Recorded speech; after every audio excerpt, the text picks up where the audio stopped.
अगर आपको भी लिप्स को बस इस तरह से टेढ़ा मेढ़ा सा ही ड्रॉ करना आता है और टीथ को इस तरह से खाली बॉक्सेस के जैसा ड्रॉ करना आता है और आप सोच सोच के परेशान हो गए हो कि प्रो आर्टिस्ट की तरह आप इनको इस तरह से रियलिस्टिक क्यों नहीं बना पाते, आखिर ये इतना मुश्किल क्यों है, तो डोंट वरी गाइज, अगले 20 मिनट तक इस वीडियो को देखने के बाद आप भी लिप्स और टीथ को बड़ी आसानी से इस तरह से रियलिस्टिक ड्रॉ कर पाओगे। बिकॉज इस वीडियो में मैं आपको लिप्स और टीथ ड्रॉइंग को बिल्कुल बेसिक से लेके एडवांस लेवल तक सिखाने वाला हूं। तो स्टार्ट करते हैं बेसिक से।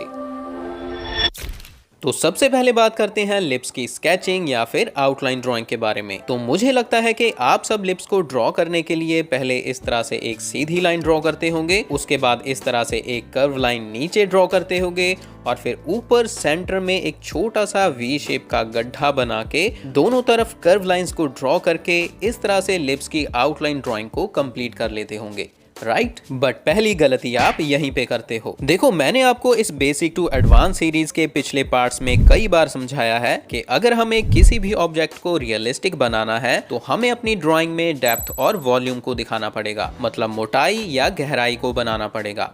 जैसे कि ये एक फ्लैट स्क्वायर है, बट अगर हम इसमें इसकी मोटाई और गहराई को बना दें तो ये फ्लैट स्क्वायर एक 3D बॉक्स दिखने लगेगा। इसीलिए हमारी ड्राइंग में डेप्थ और वॉल्यूम का होना बहुत जरूरी है। और डेप्थ और वॉल्यूम को हम दो स्टेप्स के साथ अपनी ड्राइंग्स में क्रिएट करते हैं। पहला आउटलाइंस को सही पर्सपेक्टिव और सही प्रोपोर्शंस के साथ बना के, और दूसरा शेडिंग के साथ लाइट और शैडोज को दिखा के। तो अभी बात करते हैं पहले स्टेप की, मतलब मैं आपको सिखाता हूं कि आप लिप्स की मोटाई को दिखाने के लिए उनकी आउटलाइंस को सही से कैसे ड्रॉ कर सकते हो। देखो, जब मैं लिप्स की ड्राइंग में मोटाई की बात करता हूं तो सामने से देख के आपको शायद ज्यादा समझ ना आ रहा हो, इसीलिए आपको लिप्स को एक बार साइड से दिखाता हूं। तो साइड से जब हम लिप्स को देखते हैं तो आप आसानी से समझ सकते हो कि मैं लिप्स की इस मोटाई की बात कर रहा हूँ। ये जो लिप्स बाहर की तरफ निकले हुए हैं, तो इस मोटाई को सामने से दिखाने के लिए आपको सबसे पहले एक हॉरिजॉन्टल लाइन ड्रॉ करनी है। ये लाइन हम लिप्स की लंबाई के बराबर बनाएंगे। उसके बाद हम इसके सेंटर में एक वर्टिकल लाइन को ड्रॉ करेंगे इस तरह से, और उसके बाद आपको सीधे ही ऊपर और नीचे वाले लिप की आउटलाइन को ड्रॉ करने नहीं बैठ जाना है, बल्कि आपको सबसे पहले इस सेंटर लाइन को ऑब्जर्व करना है जहां पे दोनों लिप्स आपस में टच होते हैं।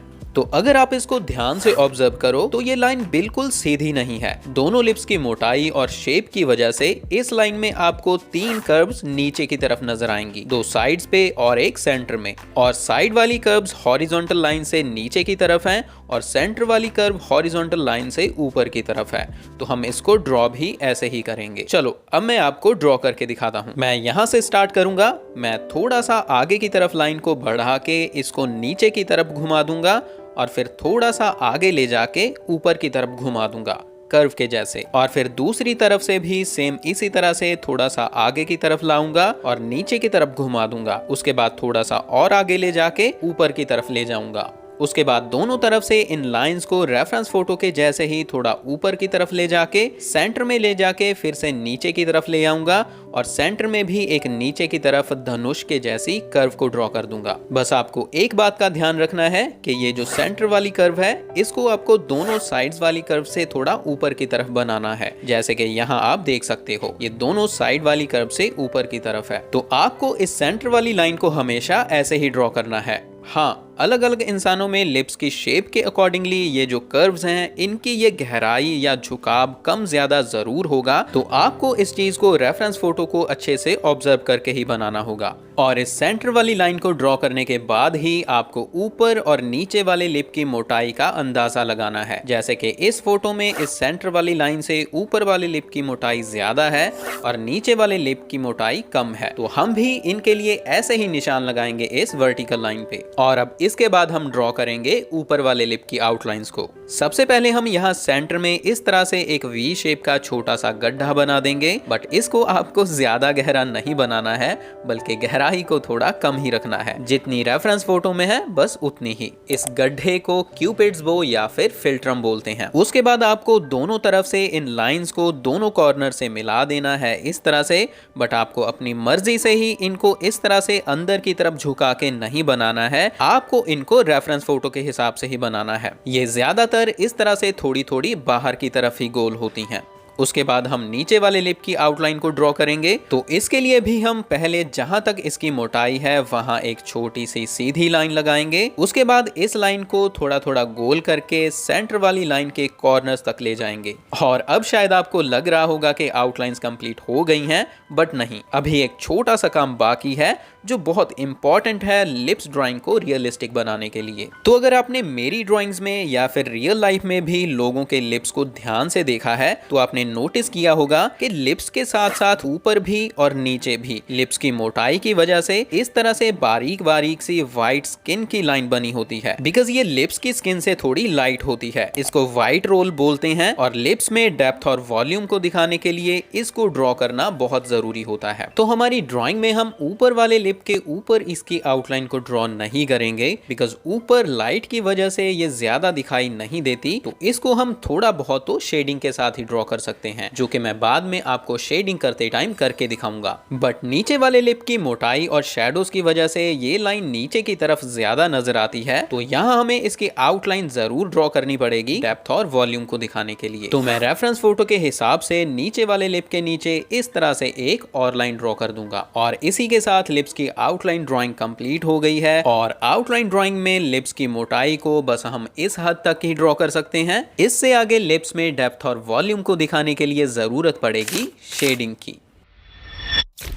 बट इस basic to advance drawing series में फिलहाल हम बस आउटलाइंस को ड्रॉ करना ही सीख रहे हैं, शेडिंग बाद में डिटेल में सीखेंगे। बट फिर भी मैं इस लिप्स की ड्राइंग में आपको जल्दी से शेडिंग करके हल्का फुल्का सा समझा देता हूँ। शेडिंग स्टार्ट करने से पहले आपको जो सबसे इम्पोर्टेंट बात अपने दिमाग में रखनी है वो है कि आपको शेडिंग के साथ ही इन आउटलाइंस को मिक्स कर देना है। शेडिंग के बाद हमें ये आउटलाइंस नहीं बल्कि जस्ट एजेस नजर आने चाहिए। एजेस के बारे में डिटेल में समझने के लिए आप मेरी ये वाली वीडियो देख सकते हो, लिंक आपको डिस्क्रिप्शन में मिल जाएगा। और दूसरी बात आपको याद रखनी है कि आपको शेडिंग करते टाइम पेंसिल के स्ट्रोक्स को बिल्कुल सीधा नहीं लगाना है, बल्कि लिप्स की शेप के हिसाब से इस तरह से कर्व शेप में लगाना है। और बाकी लाइट और शैडोज के हिसाब से कहां पे कौन सी ग्रेड की पेंसिल यूज करनी है वो मैं आपको शेडिंग करते करते समझा दूंगा। और हाँ, आपको ये भी याद रखना है कि नीचे वाले लिप के इस पार्ट में सबसे ज्यादा लाइट वैल्यूज और सबसे ज्यादा हाईलाइट्स होती हैं। सबसे पहले मैं स्टार्ट कर रहा हूँ डार्क वैल्यूज से। डार्क वैल्यूज ऐड करने के लिए मैं यूज कर रहा हूँ कैमलिन की soft charcoal pencil. Lips drawing में ये सेंटर वाली लाइन पे जहाँ दोनों लिप्स आपस में टच होते हैं वहाँ डार्क शैडोज होती हैं, तो मैं यहीं से डार्क वैल्यूज को ऐड करना स्टार्ट करूंगा। और लिप्स के कॉर्नर्स में सबसे ज्यादा डार्क शैडोज होती हैं, तो मैं अपनी ड्राइंग में भी लिप्स के दोनों कॉर्नर्स में सबसे ज्यादा डार्क वैल्यूज को ऐड करूंगा। और लिप्स की स्किन में जो ये रिंकल्स होते हैं जिनको लिप लाइंस भी बोलते हैं, इनको भी रेफरेंस फोटो में जहां जहां पे मुझे ये नजर आ रही हैं वहां वहां अपनी ड्राइंग में भी बनाने की कोशिश कर रहा हूं।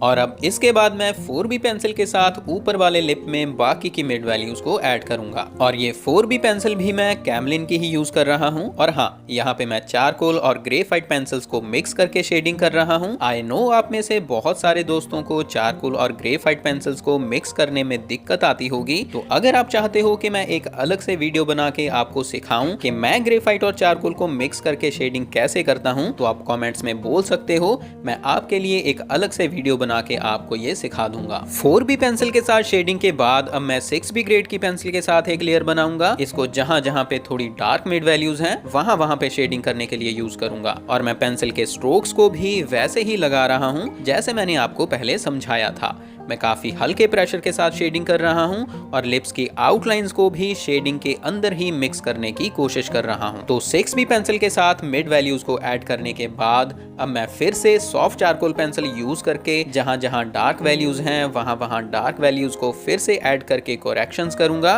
और ये सब करने के बाद अब मैं इस ब्रश के साथ इन लेयर्स को ब्लेंड करूंगा। ब्लेंडिंग भी मैं हल्के प्रेशर के साथ ही कर रहा हूं। और अगर आप ब्लेंडिंग के बारे में डिटेल में सीखना चाहते हो तो आप मेरी ये वाली वीडियो देख सकते हो, लिंक आपको डिस्क्रिप्शन में मिल जाएगा। और लिप्स के एजेस को ब्लेंड करने के लिए मैं यूज करूंगा पेपर स्टम्प्स, बिकॉज लिप्स के एजेस को हमेशा बाकी स्किन के साथ स्मज ही करना होता है। अगर लिप्स पे लिपस्टिक लगी हो तो अलग बात है, नहीं तो नॉर्मली आपको कभी भी लिप्स के एजेस को हार्ड एजेस नहीं बनाना चाहिए, मतलब बहुत डार्क और शार्प बाउंड्रीज नहीं बनानी चाहिए, बल्कि लिप्स की बाउंड्रीज को बाकी स्किन के साथ मिक्स कर देना चाहिए इस तरह से। इसके बाद मैं फिर से वही सारी पेंसिल्स को यूज करके करेक्शंस करके वैल्यूज को और सही करूंगा।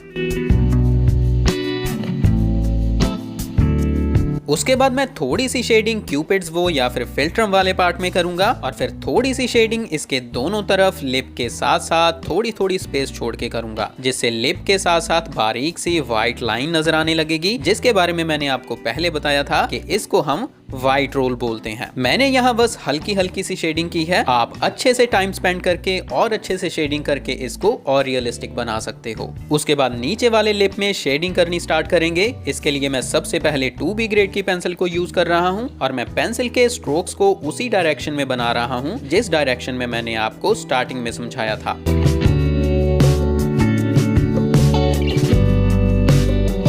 ऊपर वाले लिप के नीचे नीचे थोड़ी शैडोज हैं, तो मैं वहां 4B पेंसिल के साथ थोड़ी डार्क शेडिंग करूंगा और हाइलाइट्स वाले पार्ट्स में मैं काफी कम शेडिंग करूंगा और फिर ब्रश के साथ इन लेयर्स को ब्लेंड कर दूंगा।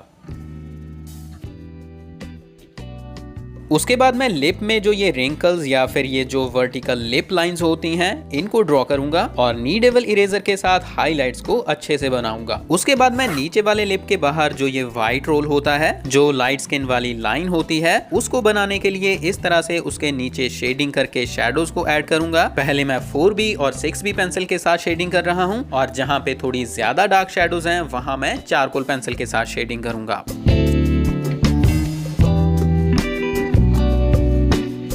और फिर लास्ट में ब्रश के साथ इनको भी ब्लेंड कर दूंगा और फिर इन्हीं सारी पेंसिल्स को यूज करके शेडिंग में रेफरेंस फोटो के अकॉर्डिंगली और करेक्शंस करूंगा।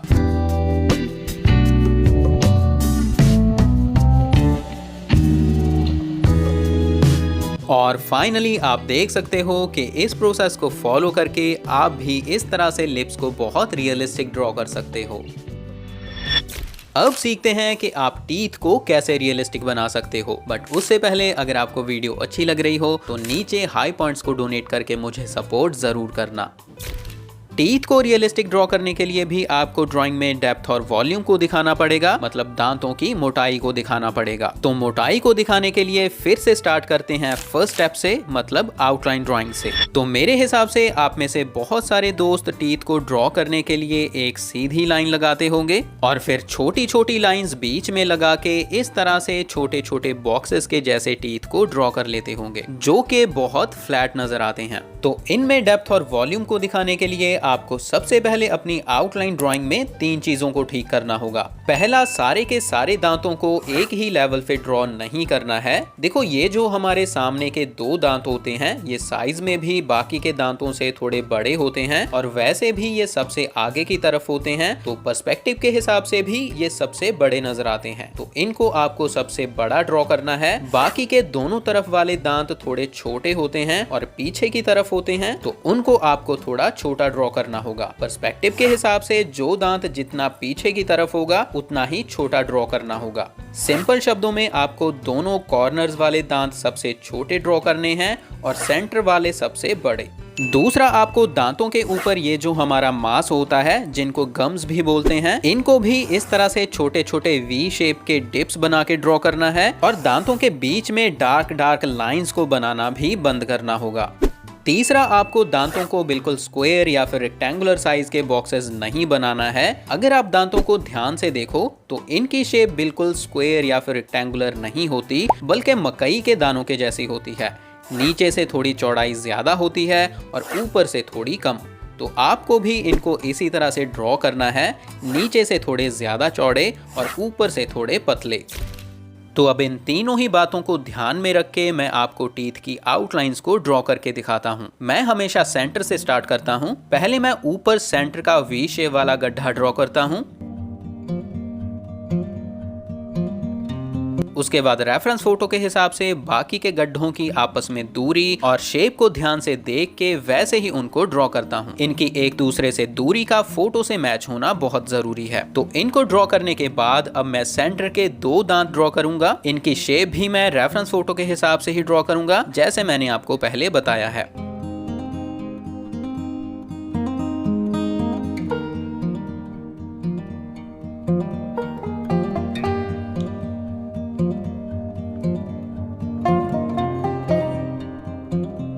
उसके बाद धीरे धीरे दोनों साइड्स के टीथ को भी ड्रॉ कर लूंगा।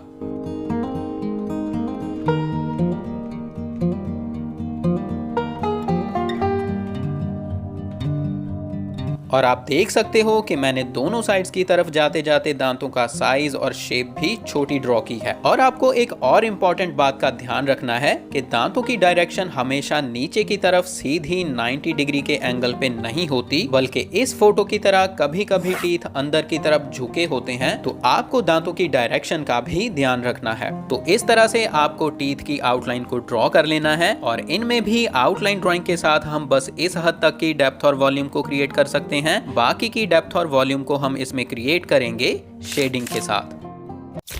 टीथ में शेडिंग करने से पहले भी आपको 3 बातों का ध्यान रखना है। पहला, आपको कभी भी टीथ को बिल्कुल व्हाइट नहीं छोड़ना है। फोटो में टीथ चाहे जितने मर्जी व्हाइट नजर आ रहे हों, बट आपको टीथ की मोटाई को दिखाने के लिए उनमें लाइट और शैडोज को बनाना ही पड़ेगा। जैसे कि अगर आप इस फोटो में देखो तो टीथ कितने ज्यादा व्हाइट नजर आ रहे हैं, बट अगर आप ध्यान से देखो तो आपको टीथ में यहाँ पे ऊपर वाले लिप्स की शैडोज दिखाई देंगी और टीथ में हाईलाइट्स भी दिखाई देंगी। आप देख सकते हो ये हाइलाइट्स वाले पार्ट्स ज्यादा वाइट दिखाई दे रहे हैं और इनके मुकाबले टीथ का बाकी का हिस्सा थोड़ा डार्क है, बट टीथ बहुत वाइट हैं। तो इतनी लाइट शेडिंग करने के लिए हम यहाँ पे यूज करेंगे H ग्रेड की पेंसिल और HB ग्रेड की पेंसिल। बट हर बार आपको H ग्रेड और HB ग्रेड की पेंसिल यूज नहीं करनी है। आपको ये रेफरेंस फोटो के हिसाब से चेंज भी करनी पड़ सकती है। जैसे कि इस फोटो में टीथ ज्यादा वाइट नजर नहीं आ रहे, तो यहाँ हम HB और 2B ग्रेड की पेंसिल्स को यूज कर सकते हैं। और इसके अलावा जो पीछे वाले टीथ होते हैं दोनों तरफ, वो माउथ के अंदर की तरफ होते हैं, इसीलिए उन पे ज्यादा शैडोज पड़ती हैं। तो इसीलिए उनमें शेडिंग के लिए हम और ज्यादा डार्क ग्रेड्स वाली पेंसिल्स को यूज करेंगे।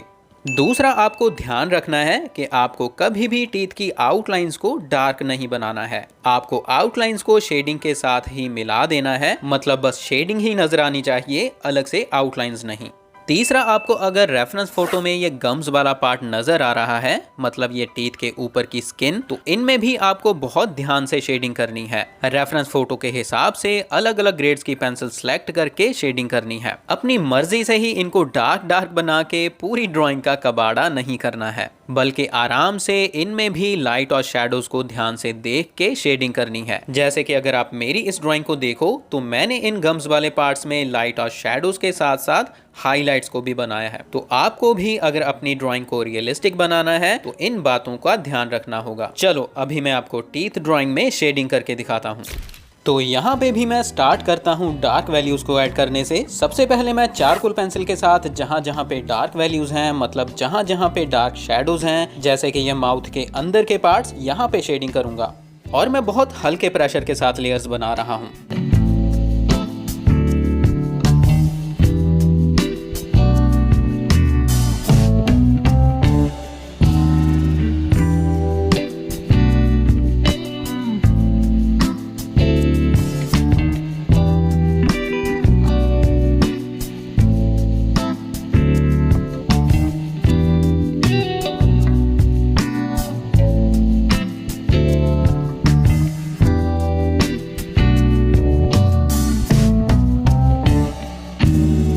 उसके बाद मैं ग्रेफाइट 4B पेंसिल के साथ यहाँ टीथ के नीचे जो नीचे वाले टीथ दिख रहे हैं, जिन पे डार्क शैडोज हैं, उनमें शेडिंग करूंगा। और रेफरेंस फोटो के हिसाब से इस तरह से सबसे पहले डार्क शैडोज वाले पार्ट्स में शेडिंग करके टीथ के बाहर वाले हिस्से को कवर कर लूंगा। उसके बाद आपको ब्रश के साथ इन लेयर्स को आराम से ब्लेंड कर लेना है। आपको ब्रश को हल्के प्रेशर के साथ यूज करना है और जितना हो सके उतना इस ब्रश को टीथ वाले पार्ट्स में टच होने से बचाना है। बट आई नो फिर भी कहीं ना कहीं टीथ में ब्रश टच होगा ही होगा और टीथ में भी चारकोल और ग्रेफाइट पाउडर चला ही जाएगा। तो उसको आपको नीडेबल इरेजर या आपके पास जो भी इरेजर हो उसकी हेल्प से बाद में साफ कर लेना है इस तरह से।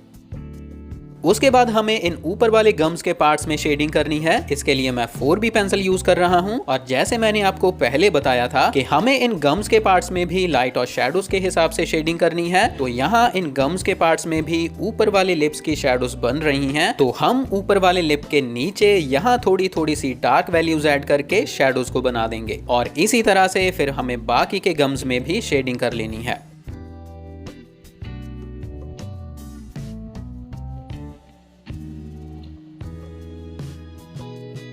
और अब बारी आती है सबसे मुश्किल काम की, मतलब टीथ के अंदर शेडिंग करने की। तो यहाँ भी टीथ काफी वाइट नजर आ रहे हैं, बट उनमें कई जगह हाईलाइट्स भी हैं, बट इनमें शेडिंग तो करनी ही पड़ेगी इनकी मोटाई और लाइट और शैडोज को दिखाने के लिए। तो इनमें शेडिंग के लिए मैं यूज कर रहा हूँ H ग्रेड की पेंसिल और मैं हाईलाइट्स वाले पार्ट्स की शेप को ध्यान में रख के वैसी ही शेप अपनी ड्राइंग में खाली छोड़ दूंगा और टूथ के बाकी के हिस्से में हल्के प्रेशर के साथ शेडिंग कर दूंगा। हालांकि मैं टीथ की बाउंड्रीज को दिखाने के लिए डार्क आउटलाइंस नहीं बना रहा हूँ। टीथ के ऊपर वाले हिस्से में ऊपर वाले लिप की थोड़ी शैडोज बन रही हैं, तो मैं वहां भी थोड़ी डार्क शेडिंग करूंगा और उसके लिए मैं HB ग्रेड की पेंसिल यूज करूंगा और इसी तरह से हल्के प्रेशर और लाइट और शैडोज के अकॉर्डिंगली मैं बाकी के टीथ में भी शेडिंग कर लूंगा। पीछे की तरफ वाले टीथ पे थोड़ी ज्यादा शैडोज हैं, तो उनमें मैं थोड़ी डार्क शेडिंग करूंगा।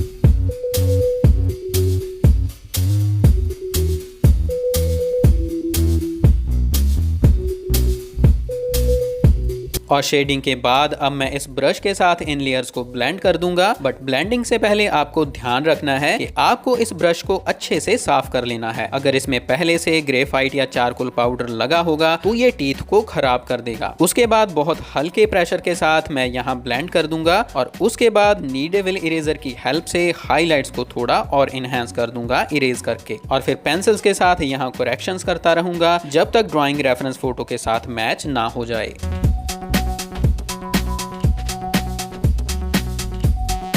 तो हमारी टीथ ड्राइंग ऑलमोस्ट कंप्लीट हो गई है। हालांकि अगर मैं व्हाइट जेल पेन को यूज करके इन लिप्स में थोड़ी सी और हाइलाइट्स को ऐड कर दूं तो ये और भी ज्यादा रियलिस्टिक बन जाएगी। तो आप भी इस तरह से इस प्रोसेस को फॉलो करके अपनी ड्राइंग्स में टीथ को रियलिस्टिक बना सकते हो। और इसी तरह से अगर आप व्हाइट हेयर ड्रॉ करना सीखना चाहते हो तो लेफ्ट वाली वीडियो पे टैप करो, और इस सीरीज के और पार्ट्स देखना चाहते हो तो राइट वीडियो पे टैप करो। बट उससे पहले इस वीडियो को लाइक और शेयर जरूर करना। अब हम मिलते हैं आगे किसी और वीडियो में, तब तक के लिए कीप ट्राइंग, कीप लर्निंग।